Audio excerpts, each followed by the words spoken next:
Die een wat hulle toe Eva noem. Nou skielik al die geraas, die geskreeuw. Die mans to dig up my bones, reburial. Daar's die wat monumente wil hê.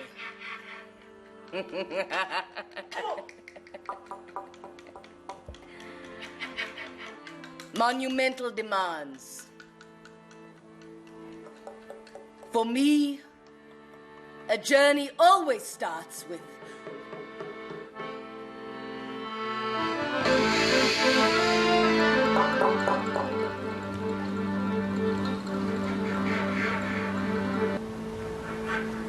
I saw him once at a high place here along this coast that defies looking.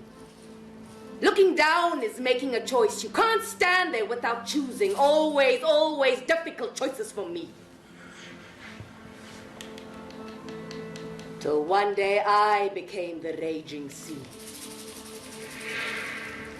The day that newborn was buried, still crying, with its young mother.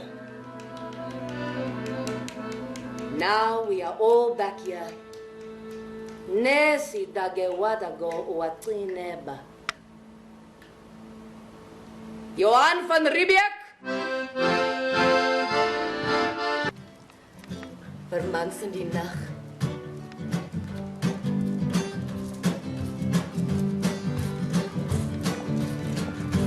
Give in capital and get more. You can't own land. They roar, burn their houses. No man, their capital en dran. Elke dag meer land, elke dag meer fiesta, elke dag meer drank, elke dag meer fiesta van die weerbouw. Een rijkorporatie, Afrika en Holland bouwen nazi. Lauwe man met die arrogante tabak, die mensen lach, maakt gat en praat zwak. Die lauwe man met die arrogante tabak, die mensen lach, maakt gat en praat zwak.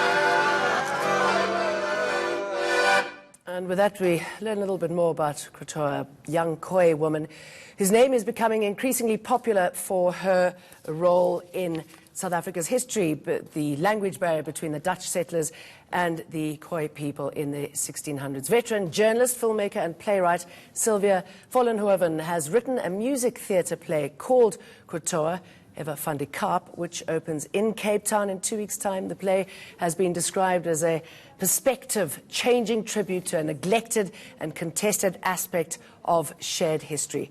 Sylvia Vollenhoven joins me now to tell us more about the play. It's very good to have you with us. Thank you. It looks absolutely fascinating and entrancing.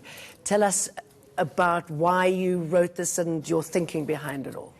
Well, I have been focusing on neglected aspects of Southern African history in my recent work, and this came about because the director that I normally work with, Basil Apollos, was approached by the Volksoperahuis in Amsterdam because they were interested in a collaboration. They were fascinated by the story of Krotoa.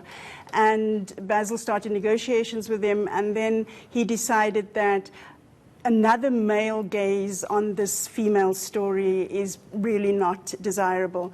So he recommended that I should write it, mainly because of our previous collaboration and the book that I've written about my own history and South African history, and because as a woman I bring a different perspective to this story.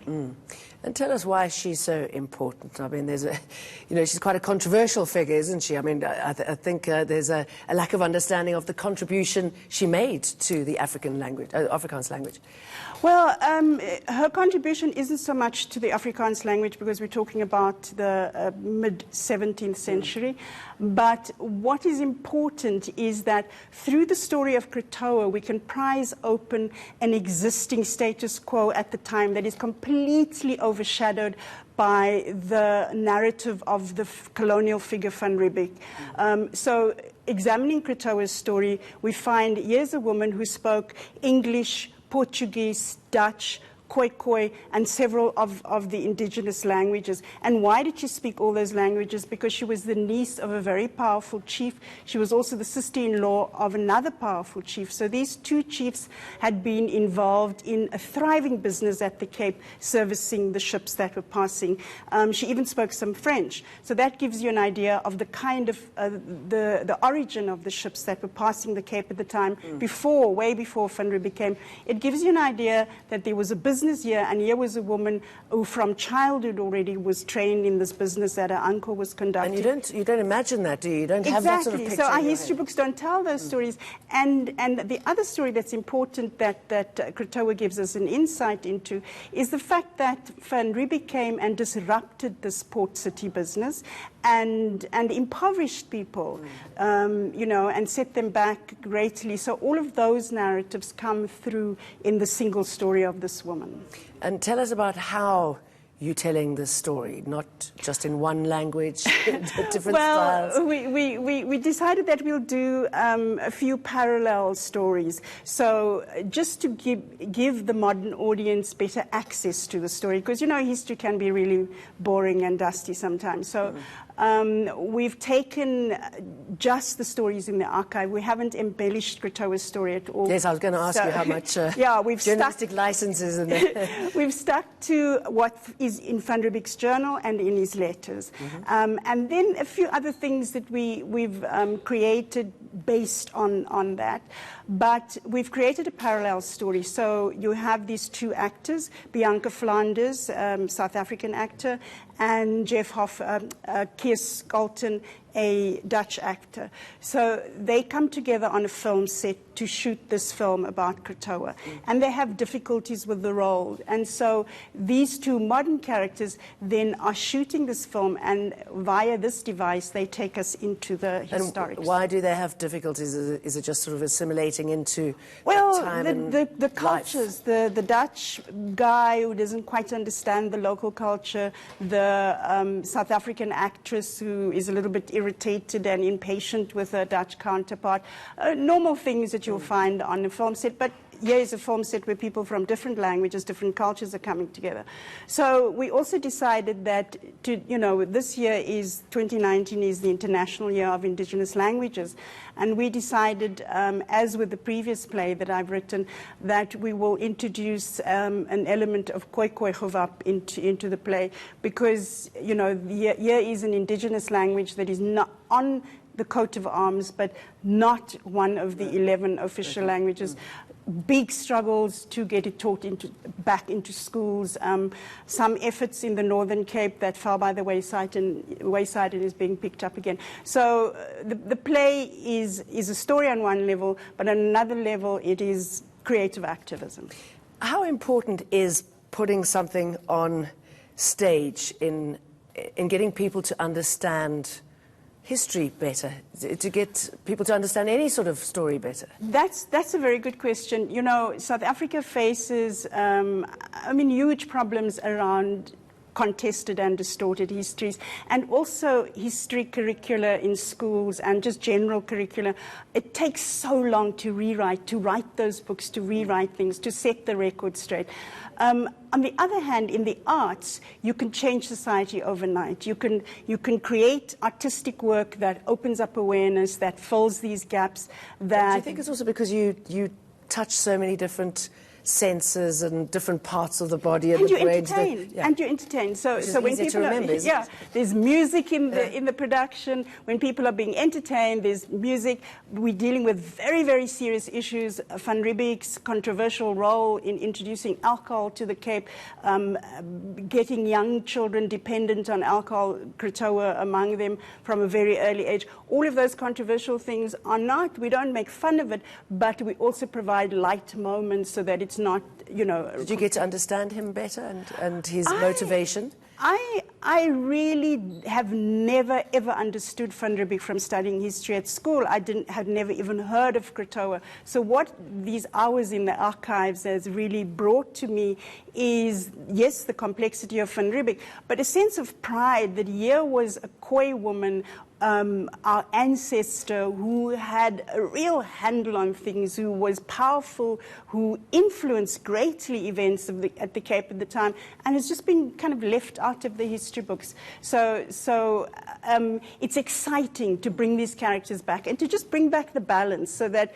we can relate to history and see ourselves in it. And it's not just her, is it? I mean, it's a story that we've seen throughout the whole of South Africa, how women in the struggle were just never really acknowledged in what they did. Exactly. And the female role in history universally has been neglected, especially in the 20th century. And it's something, I think, in the 21st century that we're hoping to redress. But in South African history, a black female is doubly neglected. And given that the Khoi and San people are really struggling to reassert themselves as a nation in South Africa with very little help from the authorities and from the ANC government especially. Given all of those facts, this kind of art plays an important role. Yes, I do understand the need to put bums on seats and entertain people, but the commercial imperatives are as important as the cultural and historic imperatives. It's been on in the Netherlands, I believe. I'm just yes. wondering. It opened at a fantastic theatre in Amsterdam, in Bijlmer Park, and opening night we had a standing ovation, and that was just the trend throughout. Yes. So wherever we went, standing ovations. We even played in Van Riebeck's hometown, little theatre in his hometown. And how did it go down there? It's great. They loved it. People loved it. Generally, I was really blown away by how strongly Dutch people reacted. There was one night the director was so worried because at the end of the production there was just silence, no applause, nothing. Which way is it? And we all sort of went, oh my God. But it was just like it took a few moments for them to come out of this state they were in, and then it was rapturous applause, you know.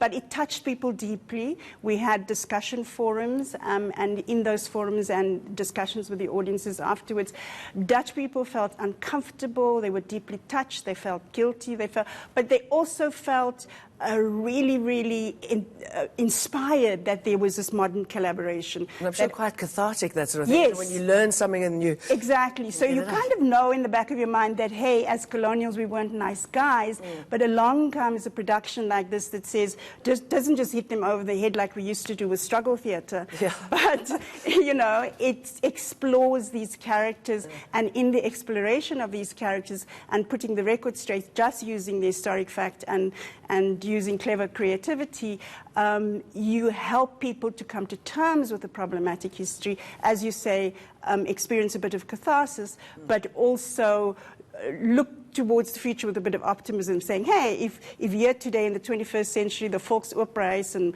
myself and Basil Polis and Artscape and everybody else involved can get together and produce something like that, despite all the difficulties that we encountered coming from such different viewpoints, then there's hope.